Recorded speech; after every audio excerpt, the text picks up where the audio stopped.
Hello,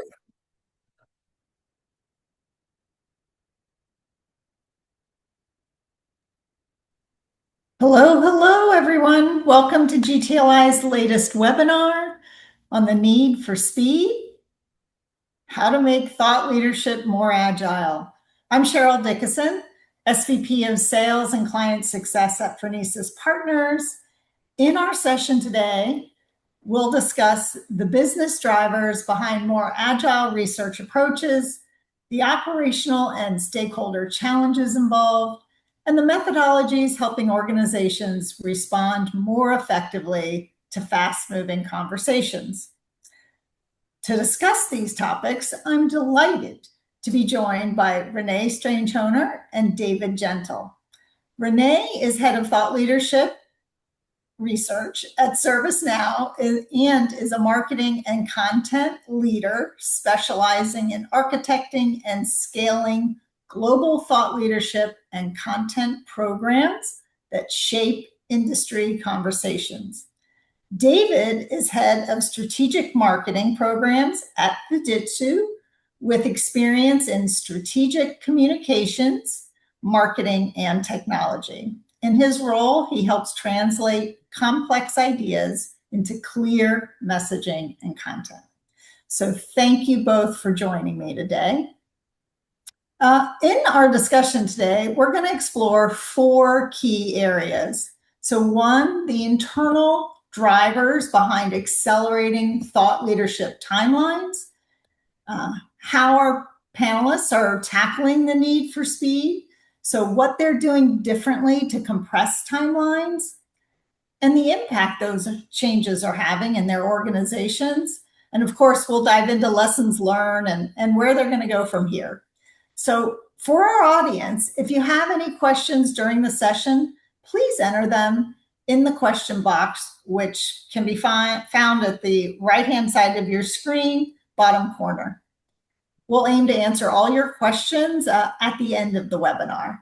We do want to include the audience in our conversation, so we have prepared a few polls. We'll be asking during the webinar, actually starting now. So starting with the first poll question, what is the biggest factor driving the need to produce thought leadership faster in your organization? So let us know. And I'll wait a few more seconds so people can start voting, reading the choices. So Renee, it will be interesting to see what's driving the need for speed among our audience today. But let's go ahead and start with you. What specifically triggered the need to move faster within ServiceNow? Was there a moment when you realized you needed to augment your traditional research with something else? So there wasn't necessarily a specific moment in time that drove this, right? And the decision to find a more creative way to surface insights wasn't driven by a desire to just do more, to create more volume. But we recognize that like shorter targeted cycles informed by pulse surveys and other research methodologies could really help us surface credible and timely insights quickly. That would allow us to expand a range of topics that we can talk about and then provide data-driven insights to augment our other large flagship research projects. Okay, so you mentioned different type of methodologies and to sort of maintain that flow of current and credible insights. Can you share your perspective on the fit for purpose of the larger thought leadership? Oh, here are our results. So interesting. Keeping pace with market and industry changes is the top. So no surprise there. I think that's what we all expected. So sorry, Renee, back to the question for you. Is there a fit for purpose? Like, how do you think about a comprehensive program that includes these larger flagship with smaller, faster research projects? Yeah, that's a great question. So our large flagship franchises are really important. They provide a really long runway for a lot of derivative content But even with those franchises, we're able to move faster, right, than we were a year ago with tools that we've been able to use to shorten the development time of large research acts. But we also wanted to augment those with more agile methods that would help us gather insights on a more frequent cadence. So we needed a research mix that allowed us to surface insights quickly and then on relevant business topics. And informed by executives too that are actually facing these business issues that we help them tackle every day, so that we had insights that were delivering more frequently that are grounded in data and pure insights. Yeah. So typically, I mean, it seems like you definitely experienced or the need, just like our audience was, how do I, on some of these hot topics, move a little faster and inform the organization? So great. David, can you walk us through how, you were able to get your internal stakeholders to buy into the idea of rapid research? Did they have any concerns? Yeah, so I mean, it's interesting actually looking at the poll findings there, because I think, I mean, I wouldn't say I disagree with it. It was just I think the sort of responding to the market was the top one.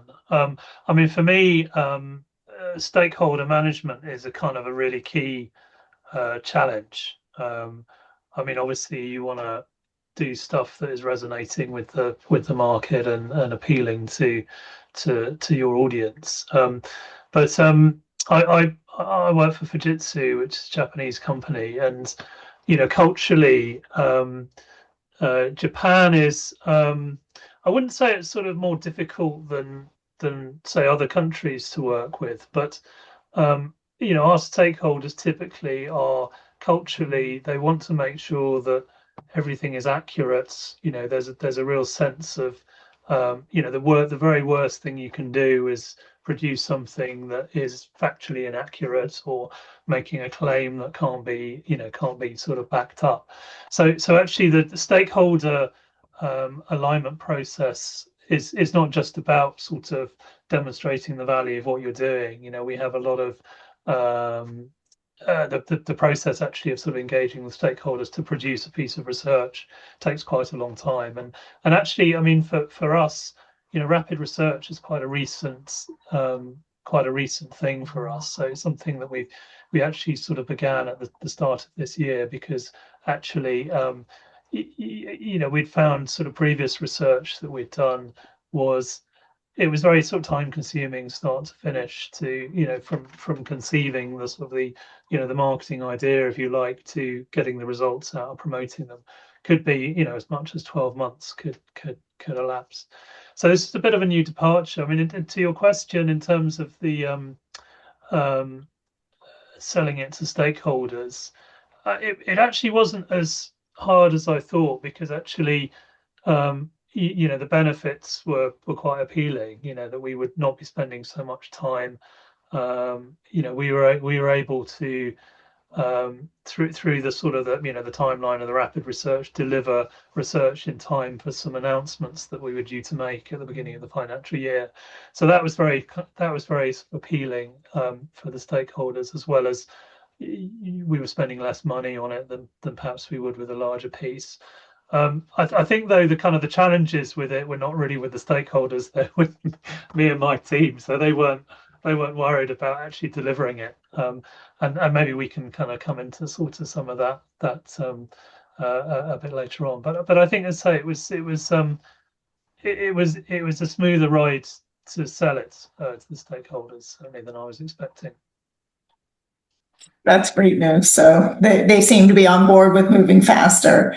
All right, we are going to pivot to the next topic here, which is, and you alluded to sort of, what is the methodology? What are the new operating models that need to take place? So I'm also going to tee up the next poll, and I am going to wait a little longer. So sorry, audience, I jumped the gun there, but I didn't want us just sitting in with no value being exchanged. But I'm going to go ahead and ask this question to our audience. What is the biggest obstacle preventing your team from moving faster with thought leadership research? So this will be interesting too. So go ahead and take a minute to vote. And I'm going to wait a few seconds here.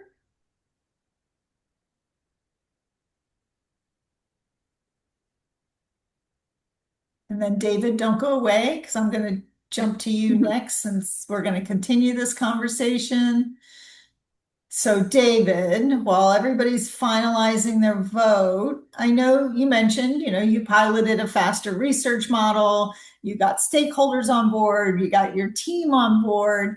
Um, what did you have to change operationally to go ahead and execute a faster model?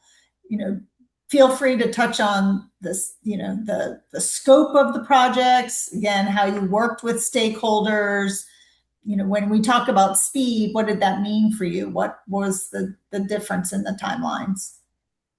Yeah, so we worked with Financial Times Longitude around. In fact, they've just produced a new fast research package that we were trying out.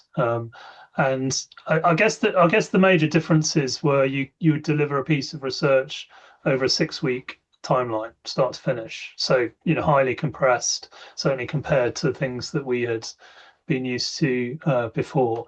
Um, it was a smaller scope in terms of the audience that was surveyed, so 300 people.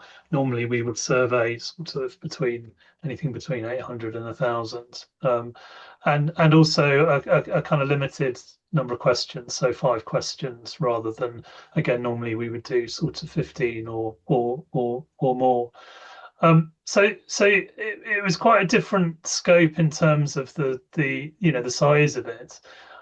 But actually, in terms of the working with, so how we worked operationally to produce this, it was really about the sort of the getting into the nitty gritty, working with the stakeholders to develop the research when potentially you had literally 24 hours, maybe 48 hours sometimes to get all of the feedback in from stakeholders. And that I thought was going to be very challenging because that is a really big difference to what we had been used to in the past, where particularly you might have sort of multiple rounds of feedback, and you might have, you'd spend quite a long time from anything from designing the survey to sort of getting the questions right and so on. So very different way of operating. In fact, actually, once the findings had been sort of produced, it was probably fairly similar for us in terms of how we then sort of promoted it, how we leveraged it. But it was that bit, the main bit of the sort of the production and that sort of 6 week period that was very different. So that smaller sample, fewer questions, faster turnaround. Would you say that improved the focus or the quality of the study? I mean, you are just laser focused on this study for a few weeks. Did you see a benefit to that? Yeah, definitely. I mean, I think there was definitely in terms of focus, and this is something that surprised me because I thought actually it was going to be very difficult to keep pace with those timelines. But actually, when you're kind of setting that expectation at the very start, look, you gotta realize you've got kind of 2 days to respond to this, and there's going to be 2 rounds of feedback, and that's it.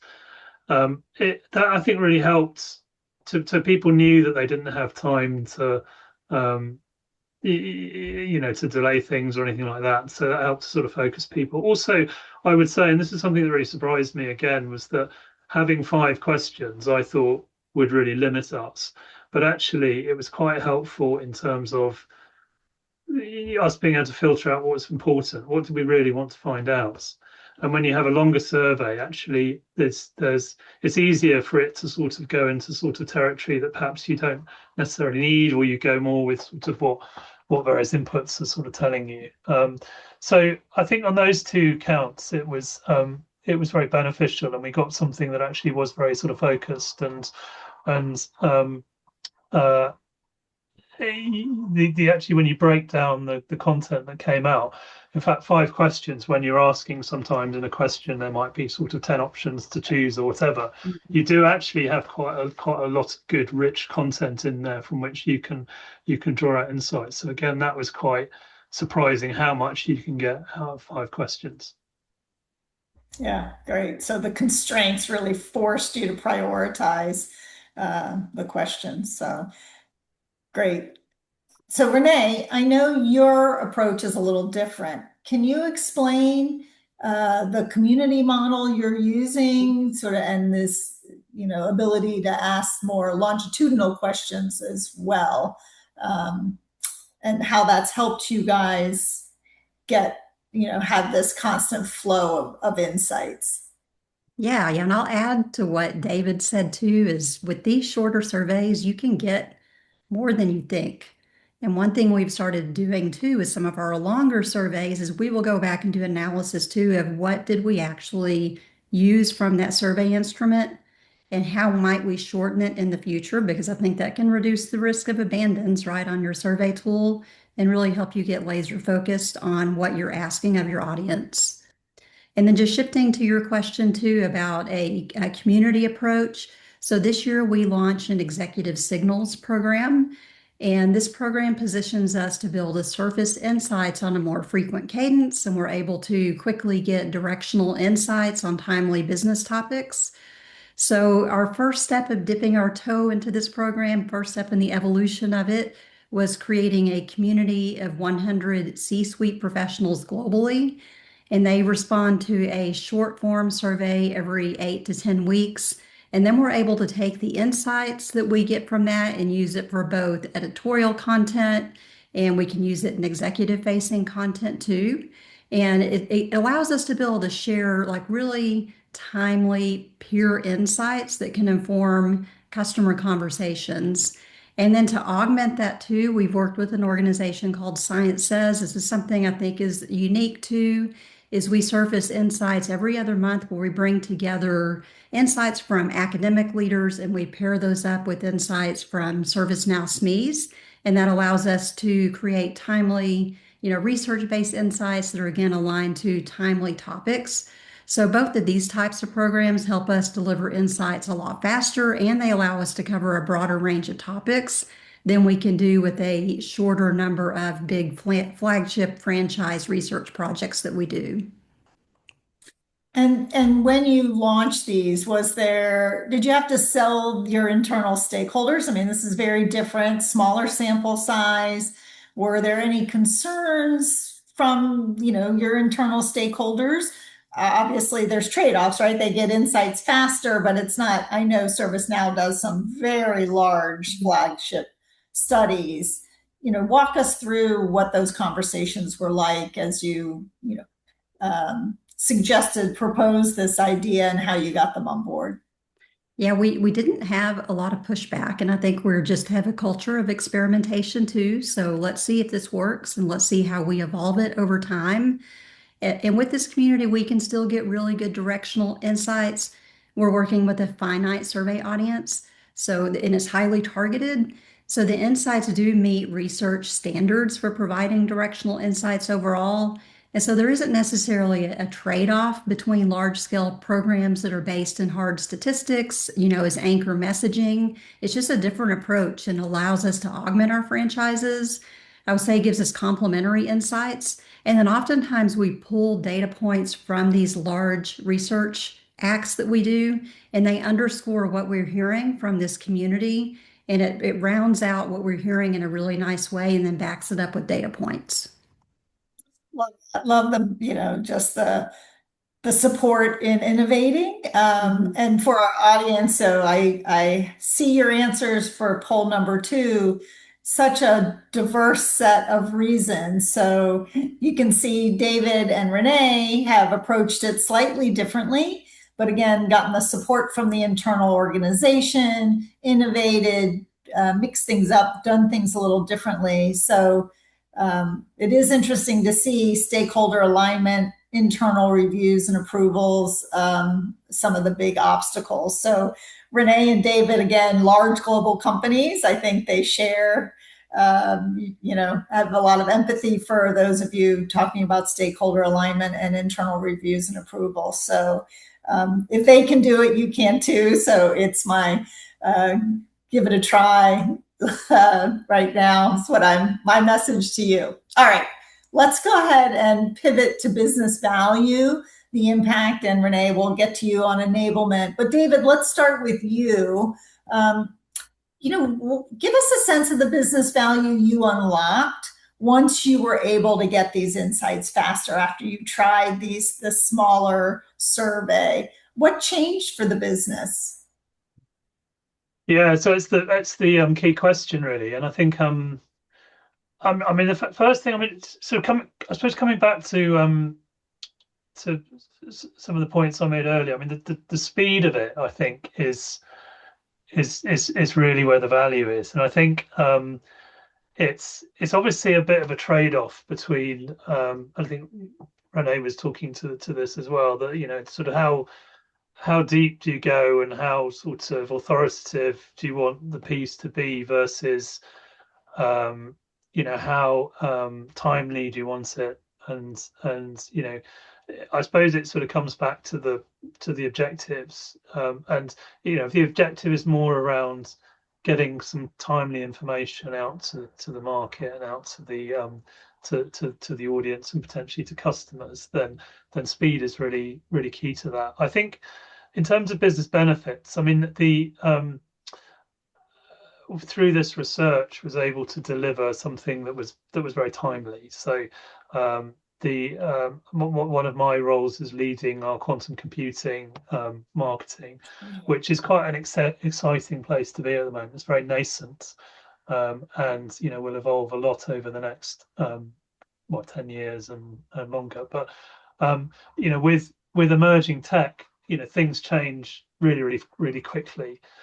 So with this research, we're able to publish in March what the business leaders, what sentiment there was towards quantum computing existed in mid-January, which I think for us anyway, that was incredibly fast, and then we were able to include that then in announcements that we were making at the start of our financial year in April around quantum computing, and also seed that into lots of other content that we were doing around it. So I think that that speed is really key, and particularly when we work in a world now where game changing things are happening more and more frequently. When you look back 20 years, and a sort of a game changing event would really only happen every few years, whereas now you sort of, whether it's new tech announcements or things that are happening in geopolitics, there's a lot that can change very quickly in a short space of time. So actually having those more up-to-date insights, I think, is increasingly valuable, and I think certainly our business we're able to see that.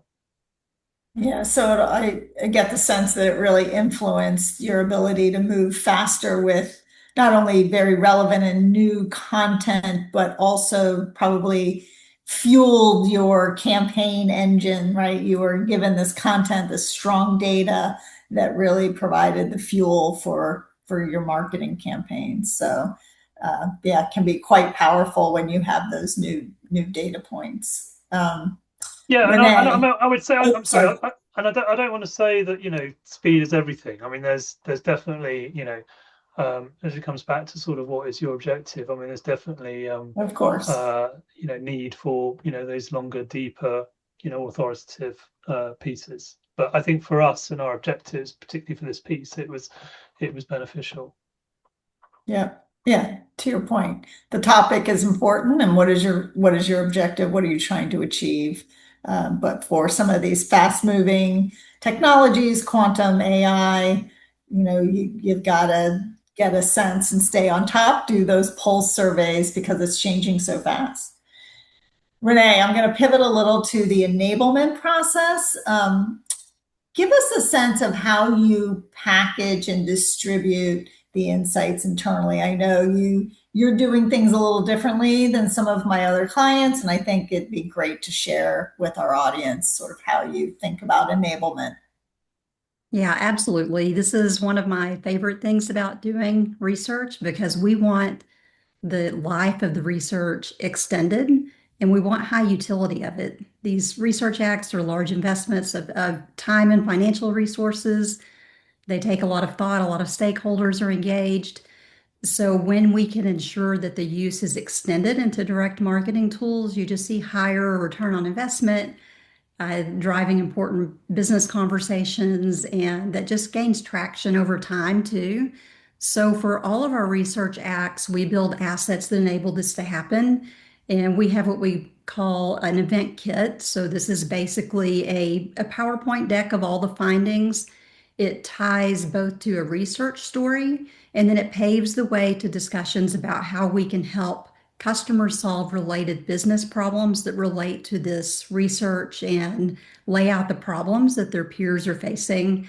So these are used at large events, or used at roundtables, field events, for example. They can be used in direct customer conversations. And then for larger research acts that allow for regional and country and industry cuts, we also build out a suite of assets for those. So one asset we build out is a two-page data sheet. And the way these are used is comms can use these for developing local media assets, or industry teams can use these to provide snapshots of really nuanced data that goes into industry specific applications of that data to inform those kind of conversations. So overall, I mean, this is a really important part of our research mix of assets we create, and those are some of the most highly utilized things that we create. Are you ever concerned that the organization will misuse or misinterpret? Like, how, is there governance around how it's used? I know you're enabling them, but then do you worry about misuse? I don't really worry about that. We have a great process where we have a group of key stakeholders for each research project that helps develop a global narrative framework for how we talk about the insights. Now, that can be nuanced for different markets, right? For what's most important for that market, but we do have a global data set and structure that everyone can draw on. And then we have someone on our team that's fantastic and is certified in Power BI and builds out dashboards where you can go in and filter by country or region or industry, and then quickly pull up the data sets for that filter. And this ensures governance of making sure you have the actual specific number, right? And then we can also Yeah. build narrative around that is in this dashboard. So people understand, here's the headline that accompanies that data point. And, here's the specific data that you can use to inform your point of view. Yeah, oh, I'm sure they love having like a dashboard that they can drill into those data points that are most important for their region or their business unit, and use it, for their benefit. So I'm sure that's a big win internally. Okay, we're almost down to about 15 minutes left, and I want to make sure we get to Q&A. So let's go ahead and transition to the final topic, which is lessons learned and future plans. But I feel like we also have to ask a few questions about AI, because everything, today is everybody's focused on AI. So let's do that now. So either of you feel free to answer this. So where is AI actually making a difference today in your workflow, your content creation analysis? If you have a perspective on where AI is helping most, let's share it now. Should I come in on that? Because I know Rene, you're doing some amazing stuff, which I think we'd all love to hear about. I think for us, um, funny enough, I mean we've been using it for quite a long time, although maybe at a kind of a more basic level. So we've always used it probably for about 10 years for translating between Japanese and English, which is one of our big sort of challenges. I mean, I would say that it's become incredibly useful for maybe not so much for speeding things up, although it does. I think it kind of helps, um, as I've mentioned, with translation and with finding sort of ideas from the content, and also to sort of localize content for different markets. So I think those are the kind of the areas that it's been useful for us. So kind of improving the quality rather than speeding things up. Yeah, and I Yeah. can add to that. I mean, a few ways that we're using it. First, I would say it's a great companion. It's never a replacement for the critical thinking that human beings bring to the research practice, because there's a lot of thought that goes into how you form a point of view, right? That also aligns to how your organization wants to talk about a business issue. But the only mistake you can make with AI, in my opinion, is not using it. It is a companion that can help you work more effectively. I've never used verbatim output from what I get, but it's been a fantastic companion for ideation, fantastic for analytics, and for a fact checker. And then something too that someone on our team is creating is an AI research assistant that can do everything from scanning the market and looking at competitively who is talking about what and in what way, to helping us look at our survey instrument to test it for bias or double-barreled questions. And we built artifacts too that are fact checkers, so it can look across assets and then look at a data set to make sure that we're referencing the data points the right way. And we've even built something too that can look at our finished product and grade it by looking at how well it aligns to the great GTLI framework that's been put together for quality research. So continue to do a lot of innovative thinking around how we use AI in a way that makes us more effective, more accurate, and more creative. Yeah, that's great. And I'm sure the GTLI team loved that shout out. So I know in prep for this webinar, we talked a lot about AI slop. David, I think that was your term. So it seems like, Renee, that you and your team really use it more on the front end and middle, but really then make sure that, quality controls are put into place. You've got tools, you've got people checking to ensure that everything that gets published is a higher quality. So makes a lot of sense to use it as part of the process, but obviously not publishing things that haven't gone through that quality control process. Okay, so let's talk about lessons learned, because I suspect, having gone through rapid programs for both of you, what has worked better than expected, and what's been harder than you thought? So better than expected and harder than you thought. Either one, feel free to jump in. Well, should I come in? So I think I might have touched on some of this already. So I think that the kind of the quality of the insights was better than expected. I think also the process dealing with stakeholders much easier, even though it was kind of more compressed.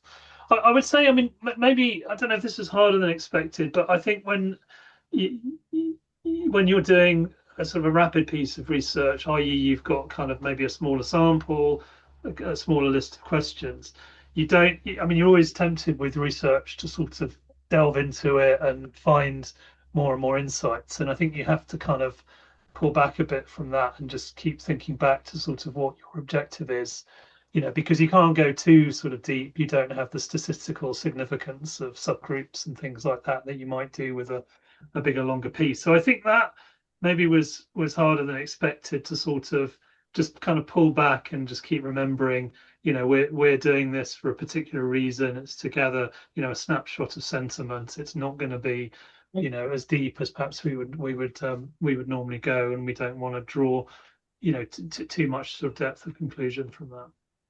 Yep. Staying laser focused sometimes can be challenging. Yeah. Yeah. Renee, anything to add? Any thoughts on your end? Yeah, almost the exact same thing David said, is shifting from a mentality to X% of executives say this to our panel of executives indicate whatever they think that their point of view is on a trend, right? So going from these huge data-driven, number-driven outcomes that you focus on to augmenting that with directional insights, a little bit challenging. But I think what surprised me too is there's still a lot of buy-in internally. People are excited about it. They're using it. We're still able to create an event kit even that isn't founded in specific percentage data points, but we have a deck for each of these executive signals publications that we do that just outlines high-level top 5 signals we're hearing from this panel of C-suite executives across the world. And it's very useful to inform conversations too, because again, with that finite survey sample, you have, it's a credible enough survey sample size to be able to have directional insights from that group. Yeah, nice. Okay. All right. It looks like we have some questions. So I am going to, from our audience, sorry, lack of clarity there. So I'm going to go ahead and we have 10 minutes left, and I think we have plenty of questions here to keep us busy. So let's pivot to that. All right. So Tom asks, have you seen a measurable difference in your related marketing KPIs that you can use to justify more investment in thought leadership to your leadership? So how do you create, are those measurable differences in KPIs relevant enough or large enough that you can create the business case for more investment in research for thought leadership? Either And one I of can you. start one. I mean, one thing, there's just a lot of evidence, right, that we even saw at the GTLI conference in a report about how executives use thought leadership to drive business decisions. So it's, I think, widely known how important research is, having primary research for insights. And then in terms of KPIs, we do measure the impact of our program, across direct marketing channels and then more mass marketing channels, and that gives us insight into how we're performing over time. With these new rapid research programs, we haven't had a long enough trajectory yet to go back and measure. So we'll keep looking at that and then evolve as we go on so that we have data to inform how we evolve our strategy over time. Yeah, David, any? I'd echo that. I mean, it's quite sort of early days for us as well. But I think also I mean, I suppose it's sort of an internal thing. But I mean, I've observed that when you're doing something that's over a condensed period, actually everything is more focused and targeted, including the KPI. So I've worked on campaigns where the campaign might last sort of 12 months or even 24 months, and a lot can change over that period. Not least, the stakeholders that signed off the campaign at the start might be a completely different set who are there sort of 2 years later. So I think it's a bit more, I don't know, discreet and compact, and therefore you don't have as much elapsed time between what you said you were going to do at the start and the results Yeah. being realized. So I'd say from that point of view, maybe it's an improvement.